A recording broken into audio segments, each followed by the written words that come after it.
What's going on, guys? Welcome to the channel, where today we're going to be reviewing the movie The Invisible Man, which released in the year 2020. I finally got to watch it over the weekend, and so here we go. It stars Elizabeth Moss as Cecilia, who incredible in this film. Elizabeth played just incredible in her role. Um, she was like, every woman ever wrapped into one. Like she really portrayed the average woman, and it really um showed. Like, it really did come off as perfect while watching this movie. At least it did for myself. I know this movie was really loved when it first came out, and I could see why, just through Moss's performance. Anyways, The Invisible Man, like I said, was released in 2020 by Universal Studios, and it was kind of like the revitalization of their whole Universal classic monster movies. They already had Dracula Untold, which, even though I enjoyed it, was a failure. And then The Mummy with Tom Cruise, which was horrible and a failure. This movie really took a turn for the best for the Universal monsters. Like I said earlier, Elizabeth Moss plays Cecilia, a woman in, I'd probably say, her early 30s, maybe? I'm not too sure. Late 20s, early 30s, who's with an abusive husband. She runs away from him in the middle of the night, and she learns he has killed himself. It obviously is like, oh, well, that's wild to hear. She's given tons of money, tons of assets, and it's like, wow, this is awesome, this is great. Well, she finds out that there's some weird shit going on with her, things just seem to be missing, and eventually she realizes there might be someone watching her or following her. And that's kind of where the whole invisible man comes from, because, well, is there an invisible man? Is she making things up? Is she going crazy? Or did her abusive ex do something to become invisible?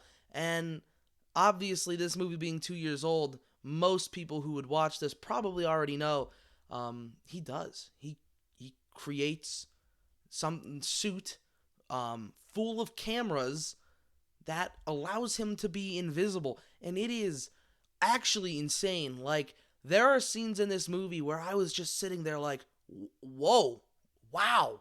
Like, it was shocking. And that's stuff you don't really see anymore. You don't get shocked anymore when you go to the movies or you see a movie. And The Invisible Man was able to do that fantastically. And I was so happy about that.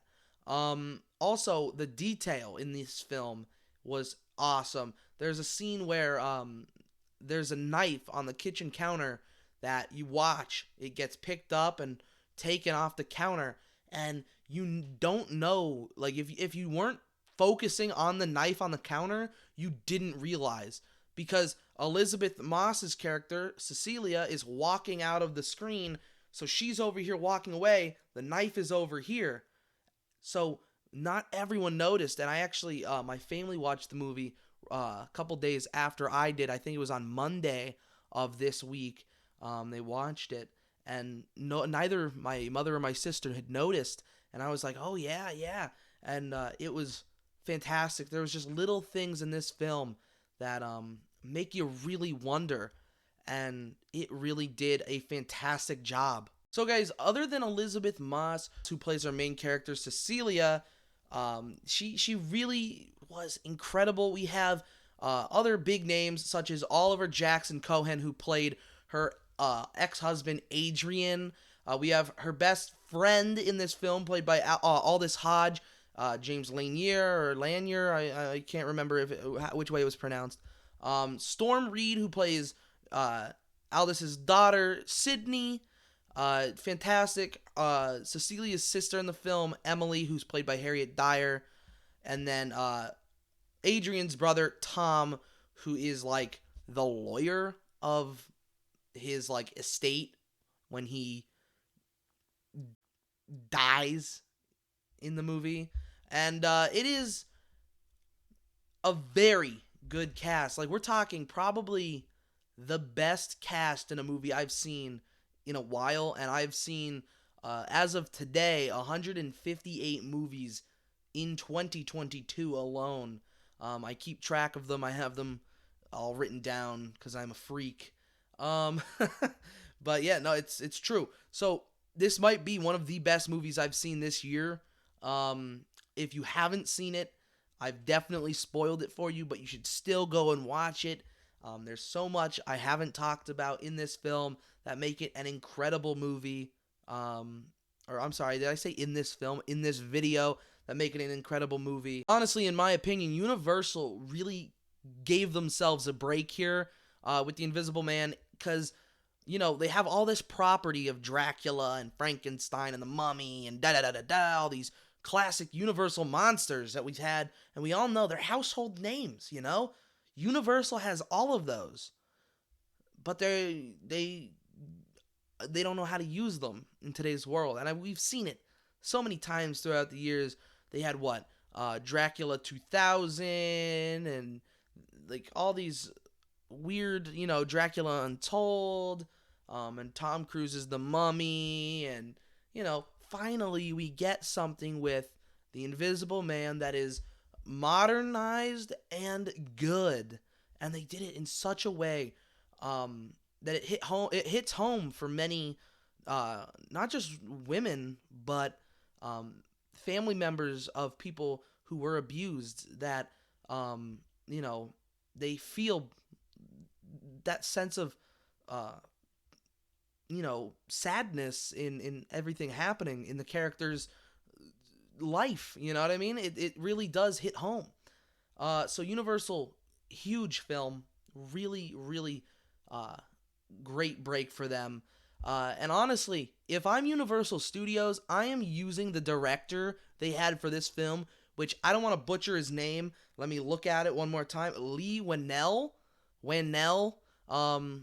Lee is an actor, a writer, director, producer. He's insane. And I'm sure everybody, at least horror genre wise, has seen something or watched something that he is a part of in some way. And some of these movies, like I said, he directed The Invisible Man. Fantastic job, Lee. Really fantastic job. But he was actually a writer and director, and he acted in part of the Insidious franchise. All right? Which is crazy to think about. He did all that stuff. I actually think he produced some of them as well. So just mind-boggling to me that he was able to do all that. He also was a part of Saw 1 through 3. Acted in them, all right? Produced, all right? Wrote all he was a part of all of the franchise, including Jigsaw and Spiral. He loves the horror genre, and it really shows, okay? It does, especially with The Invisible Man.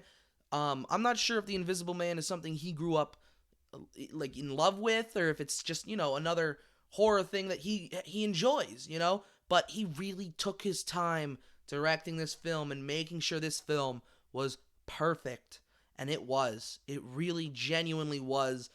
Like I said, probably one of the best movies I've seen this year, and I don't know if many are going to be able to top it.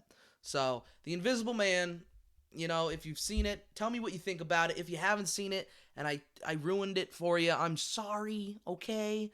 But it is such an amazing movie, even though you already hear a lot of the storyline and characters and what happens from this video. Still, go watch it. It is probably the best movie you will watch this year, you know, if you haven't seen it yet.